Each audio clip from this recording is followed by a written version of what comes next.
Friday mini vlog చూద్దాం రండి. శ్రావణ మాసంలో మొదటి శుక్రవారం నేను ఇలా అయితే పూజ అయితే చేసుకున్నాను.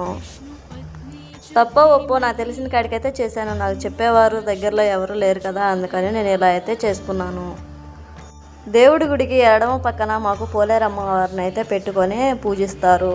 నేను కూడా అలాగే చేశాను. నాకు చిన్న డౌట్, గడప మనకి పసుపు పూసేటప్పుడు బయట నుంచి పూస్తారో లోపల నుంచి పూస్తారో నాకైతే తెలియదు. ఎటు నుంచి పూయాలో మీరైతే కామెంట్లో అయితే చెప్పండి. నేనైతే బయట నుంచి అయితే పూసాను.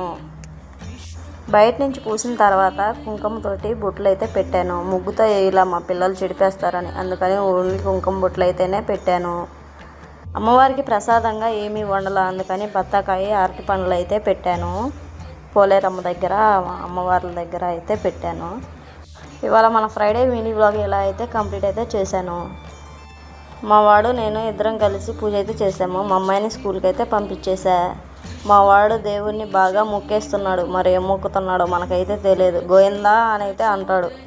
వీడియో నచ్చితే సబ్స్క్రైబ్ చేసుకోరు.